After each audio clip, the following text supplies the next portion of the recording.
Beberapa waktu lalu ada satu postingan di media sosial. Kalau nggak salah ya, mudah-mudahan tidak salah. Jadi itu screenshotan dari salah satu postingannya salah satu YouTuber yang subscribernya cukup banyak. Dia posting di Twitter atau IG saya lupa. Yaitu duit dihemat-hemat kok malah jadi rezekinya sempit dan kalau diboros-boros malah kok duit tambah banyak kayak gitu. Dan itu banyak yang membagikan. Nah, beberapa orang menanyakan hal itu. Misalnya, Pak, aku ikut-ikutan kayak gitu kok nggak bisa ya? Kenapa ya? Gitu loh. Ada juga yang, oh bener tuh memang seperti itu gitu loh. Mungkin ada di antara Anda yang sedang berusaha meniru kan. Aduh, enak ya kalau gue bisa boros selalu duitnya malah tambah banyak gitu loh. Ada nih pasti. Oke teman-teman, kita akan bahas tentang hal itu dalam video kali ini. Selamat menyimak sampai selesai. Desain manusia itu seperti ini, gitu ya. Sebaik-baiknya orang ada potensi jahat dalam dirinya yang belum terstimulasi. Sejahat-jahatnya orang ada kebaikan di dalam dirinya. Yang ini kalau kita sentuh terus ini mau besar.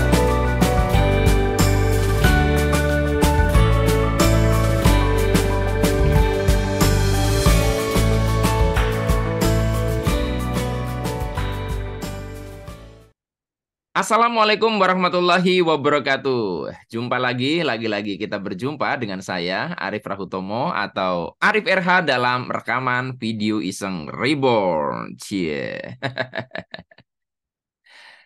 Ya, teman-teman semua, sesuai dengan prolog tadi, saya sudah cerita ya kita mau bicara apa, menjawab fenomena yang tadi saya sedikit paparkan di bagian pembukaan. Dan tema kali ini kita beri judul memahami level kesadaran vortex ya, memahami level kesadaran vortex. Nanti yang jadi judul di di YouTube-nya itu saya tidak tahu apakah pakai judul ini atau tidak karena kadang pakai judul yang standar gitu tuh Anda nggak mau nonton, nggak mau ngeklik gitu loh. Jadi faktanya memang YouTube itu kadang lebih berpihak kepada satu algoritma, satu sistem yang kadang nggak jujur. Jadi antara judul yang bombastis dengan isinya nggak nyambung. Kadang ada satu judul video yang sebetulnya dalam video itu sampai tuntas tuh nggak ada kalimat itu, tapi dijadiin judul. Nah kalau YouTube Anda pengen gede caranya gitu. Nah saya nggak bisa gitu loh. Itu yang bikin akhirnya perkembangan channel YouTube saya tuh biasa aja gitu. Baik, sedikit curhat malahan. Ya, teman-teman, kita akan bahas tadi memahami level kesadaran berputar dan supaya tidak berputar-putar. Kok berputar sih? Vortex. Ya, tapi sama lah.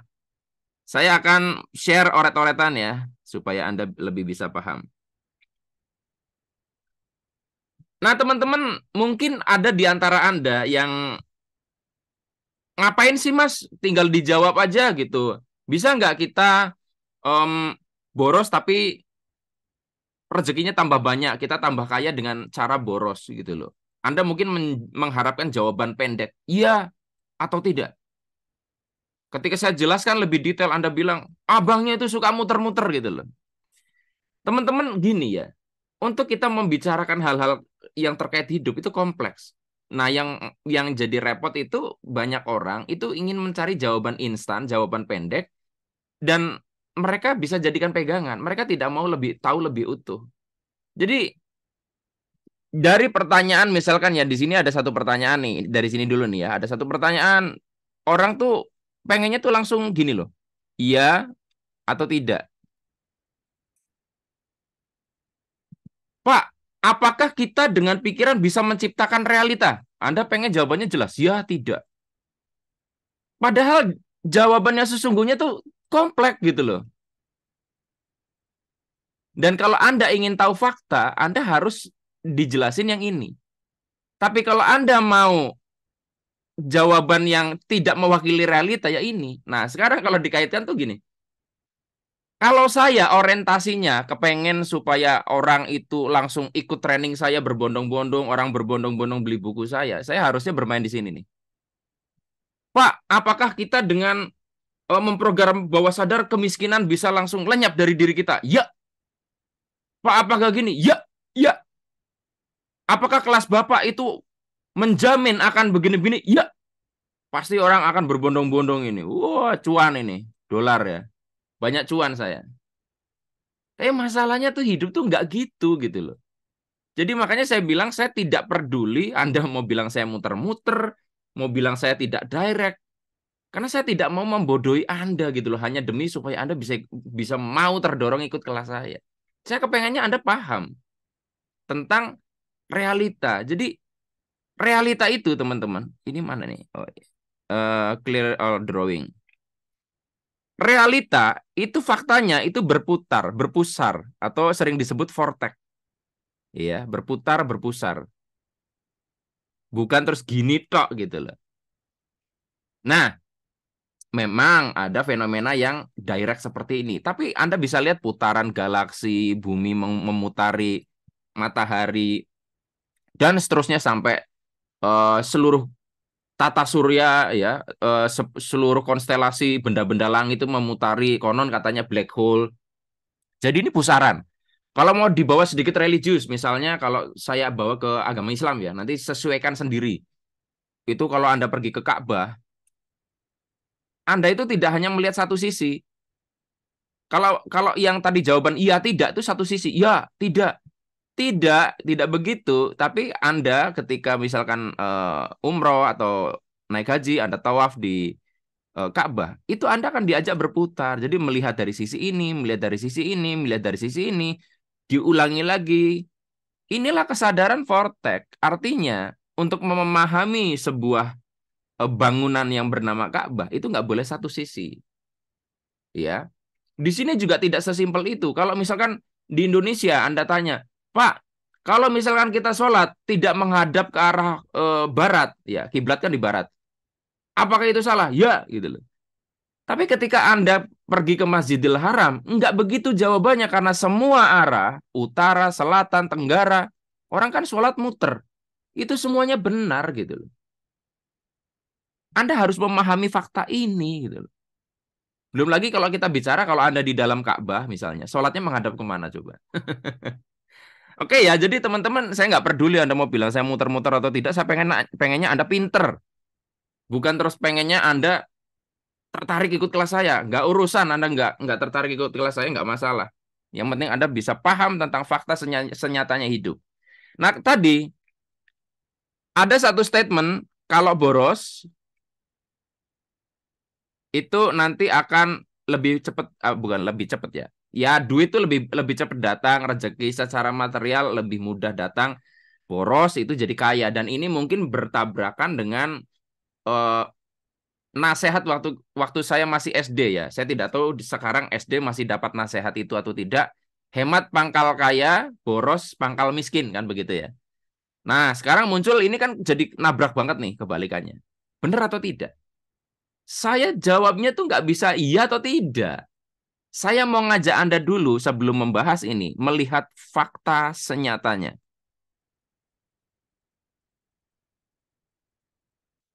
Fakta senyatanya. Apa fakta senyatanya? Yuk, fakta senyatanya itu terbagi menjadi 4 realita. Ya, ada yang boros kaya BK, ya, ada yang boros kaya, ada yang boros miskin, ada yang hemat kaya, ada yang hemat miskin. Saya mau nanya, 4 hal ini ada nggak di realita?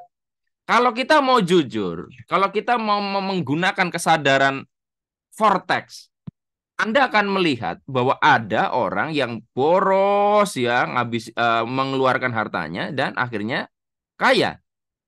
Seolah-olah dia tambah foya-foya tambah kaya. Dia kayaknya nggak berhemat tapi kaya. Tapi sebaliknya ada teman Anda yang boros, ngabul-abul uang, ya, ya, misalnya dia dapat warisan terus di foya-foya, miskin akhirnya. Ada kan? Ada. Ada juga yang hemat, ya, kaya. Bahkan mungkin Anda saking herannya mengatakan dia bukan hemat tapi pelit gitu loh. Kenapa ya Pak dia pelit tapi kok bisa kaya gitu loh? Katanya vibrasi, berkelimpahan, ya kan? Kemudian ada yang hemat miskin juga ada. Anda bisa lihat banyak kok orang miskin yang sudah dirit-irit gitu loh kan. Nyari apa-apa gratisan saking nggak mau ngeluarin duit. Dan dia tetap miskin aja gitu loh. Nyari software bajakan saking nggak mau keluar duit. Tapi tetap miskin aja. Nah kenapa bisa gitu? Makanya di sini saya bilang, kalau saya hanya menjawab, oh ya bisa. Terus akhirnya Anda menerapkan apa yang saya jawab itu.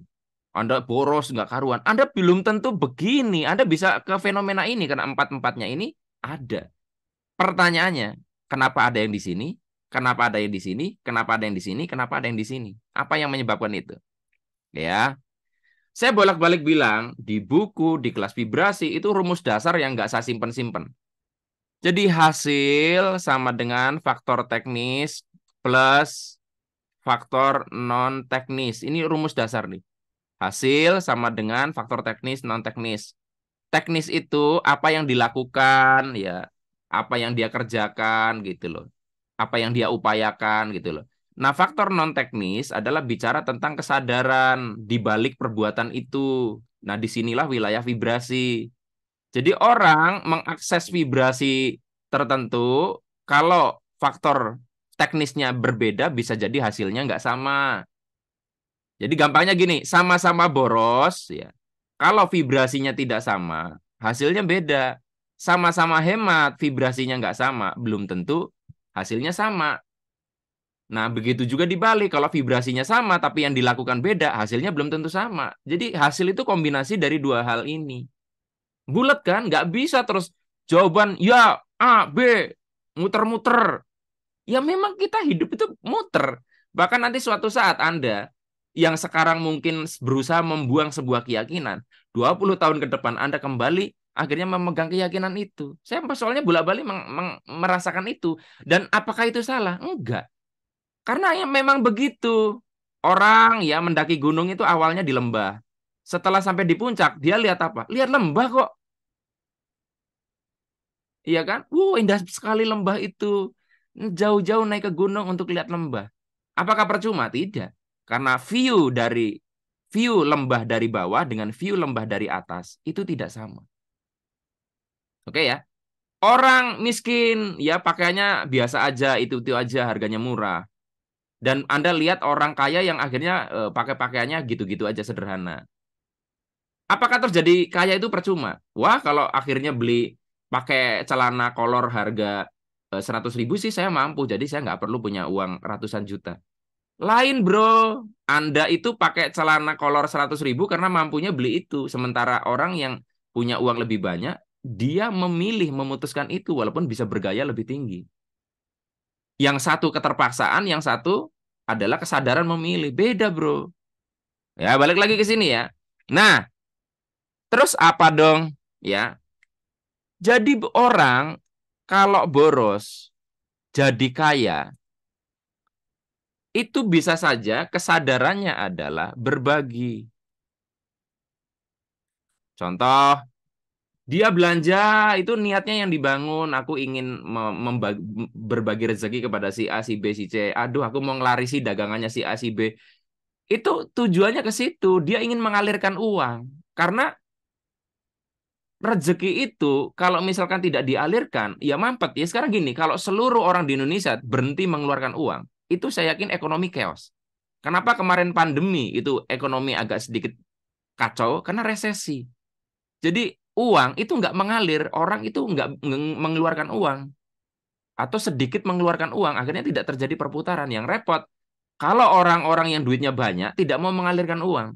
Sementara perputaran uang, 90% itu uangnya ada di orang-orang yang kaya itu.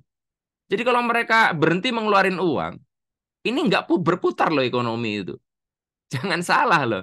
Oke ya, jadi kesadarannya kalau Anda berbagi, niat berbagi rezeki, ya niat untuk yang lebih luas, maka ini akan membuat kekayaan Anda boros, tapi Anda bisa menciptakan atau menarik kekayaan. Tapi kalau Anda boros, ya, tapi niatnya di sini adalah hanya sekedar nafsu, pamer, flexing nggak jelas, apakah bisa kaya? Bisa kaya, tapi nggak lama. Anda perhatikanlah beberapa waktu lalu banyak yang disebut sultan dan sebagainya. Saya ngomong ke istri saya, ini nggak lama ini, lihat ya. Ini bisa habis semua ini. Ternyata betul, karena akhirnya disita, masuk polisi. Jadi ada yang boros miskin. Banyak kan teman-teman kita juga yang uang nggak dikontrol ya gitu. Dan ingat loh, Anda boros, pertanyaannya juga apakah faktor teknisnya juga memenuhi. Antara uang yang Anda keluarkan dengan pemasukan Anda bagaimana, itu pun ngaruh dong. Pemasukan Anda 1 miliar sebulan, pengeluaran Anda 100 juta, ya santai lah misalnya. Lah Anda pengeluarannya 5 juta, penghasilan 4 juta. Ya tekor Pak, nggak bisa pakai rumus ini. Jadi teknis, non teknis itu akan menentukan. Jadi kalau Anda pakai barang-barang, beli barang-barang branded hanya menuruti hawa nafsu, itu bisa lama-lama membuat Anda akhirnya miskin. Gitu ya. Jadi karena ini vibrasinya beda, ini vibrasinya beda. Terus kalau ada hemat, hemat apa yang bikin kaya? Kalau Anda niatnya tirakat, aku mau mengendalikan hawa nafsu, aku ingin mengendalikan apa ya, serakah-serakahan gitu. Kita kan kadang belanja nggak terkontrol. Aku berlatih untuk membedakan antara keinginan dan kebutuhan dan seterusnya. Dan sebetulnya kalau kita kita lihat orang berhemat itu sebenarnya tidak terus 100% berhemat kadang loh. Seorang orang tua berhemat tidak membeli baju yang bagus demi untuk bisa boros untuk anaknya. Jadi kita juga nggak bisa menghakimi orang itu pelit hemat, padahal di sisi lain bisa jadi dia boros padahal yang pada sesuatu yang kita nggak lihat. Anda mau pinjam duit sama tetangga Anda, nggak dikasih. Pelit loh. Padahal bisa saja dia itu tidak pelit kepada keluarganya. Cuman pelit aja kepada Anda yang mengutang. Dan Anda karena punya kepentingan, menilai orang pelit atau tidak dari kepentingan Anda. Jelas ya? Jadi hemat yang niatnya tirakat bisa kok membuat kaya. Banyak ini, misalkan pebisnis-pebisnis Chinese ya. Itu sampai dihemat-hemat gitu ya. Dia tidak bahkan tidak membeli mobil sampai dia betul-betul asetnya besar. Beda dengan orang Indonesia baru gaji UMR aja maksain diri beli beli mobil sampai diutang-utang, yang penting gengsi.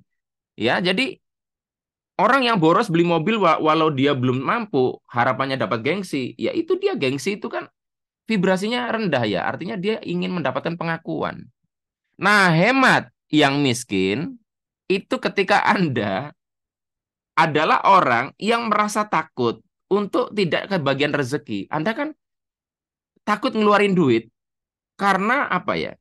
Karena Anda berpikir nanti tidak ada uang yang akan datang lagi. Rasa takut itu yang mendominasi. Bahkan Anda takut untuk berbagi kepada orang lain. Padahal hukumnya, rezeki kita tuh sebetulnya hanya lewat kok. Anda menerima rezeki juga sebetulnya juga karena orang lain mengalirkan. Jadi Anda itu ingin dialiri rezeki, tapi Anda tidak mau mengalirkan. Kan aneh banget ya. Jadi di sini ya, ketika Anda penuh dengan rasa takut, rasa kekurangan, rasa takut berlebihan. Nah jadi, ketika Anda nanya, Pak, kalau saya boros, apakah itu jadi betul-betul jadi kaya? Tergantung kalau kesadaran Anda ini bisa. Terus belum lagi teknis, tergantung juga Anda boros itu berapa, perbandingannya dengan pemasukan Anda berapa. Nggak bisa kalau kita nggak pakai kesadaran vortex berputar, memutari segala fenomena ini, sehingga kita dapat jawaban yang konkret. Sehingga kita akhirnya tidak terjebak dengan kalimat motivasi. Kebayang kalau misalkan saya bikin statement satu yang tidak paradok ya, yang Anda anggap itu kebenaran secara umum. Wah, hancur, Pak. Apalagi tak kemas iklan. Teman-teman dengan belajar vibrasi, Anda bisa boros tapi tetap kaya dan mengundang uang. Ikuti kelas saya. Wah, bullshit banget kan? Ini loh faktanya. Kenali kesadaran di balik tindakan. Ya, balik ke apa namanya hasil sama dengan faktor teknis plus faktor non teknis. Ya, ini dikenali. Ya, ini yang akhirnya menciptakan apakah Anda boros kaya, boros miskin, hemat kaya, hemat miskin. Nah, tergantung ini dan ini kombinasinya bagaimana. Jadi ketika misalkan Bang Ridwan Hanif itu ngomong kayak gitu, dia nggak salah, tapi ketika Anda menganggap itu kebenaran untuk semuanya tanpa Anda melihat lebih jauh, lebih dalam seorang Ridwan Hanif tuh penghasilannya berapa. Terus sejauh mana spiritualitas dia. Bagaimana niatan dia ketika mengeluarkan uang. Kalau Anda tidak mengerti ininya, lalu Anda pakai rumusnya dia, berantakan, Pak. Karena saya sering melihat ya, ada guru-guru yang spiritual tapi menyesatkan. Misalkan dia bilang gini, ya saya nggak ngapa-ngapain, saya santai saja, uang mengalir dari mana-mana gitu loh. Saya berapa kali menemukan orang yang ngomong kayak gitu, itu tuh lahirnya dari orang kecukupan. Ternyata dia tidak punya cicilan, ya. Ternyata rumah dia itu warisan gitu loh. Saya tidak katakan itu salah, tapi ketika dia mengatakan kita nggak perlu ngapa-ngapain, duit mengalir, itu belum tentu orang seberuntung dia. Orang tuanya kaya, punya warisan, nggak punya cicilan. Nah, saya sebagai orang yang tidak diwarisi rumah, kerja keras untuk bisa mendapatkan sesuatu kan rada jengkel gitu loh dengan satu apa ya, kesannya jadi ajaib banget gitu loh. Kebayang misalkan saya menawarkan seperti itu, Anda nggak perlu kerja keras, uang datang sendiri hanya pakai vibrasi. Lu saya sendiri nggak begitu kok. Saya tetap ada faktor teknis, ada kerja keras di situ dan ada kerja cerdas secara spiritual. Kombinasi.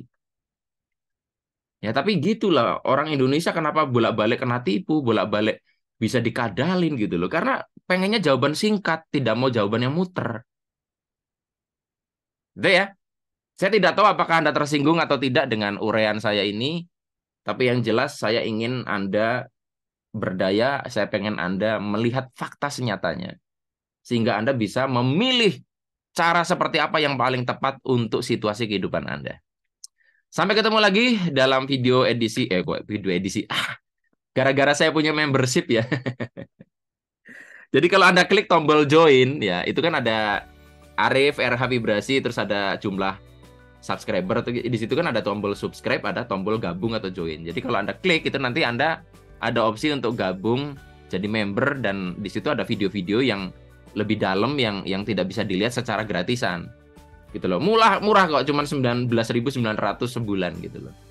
Nah, gara-gara di sana saya ngomongnya video edisi spesial khusus member, jadinya sering kesalah di sini. Saya ulangi ya. Hanya sekian untuk sesi kali ini. Sampai jumpa di rekaman video Iseng Reborn yang selanjutnya. Susah banget.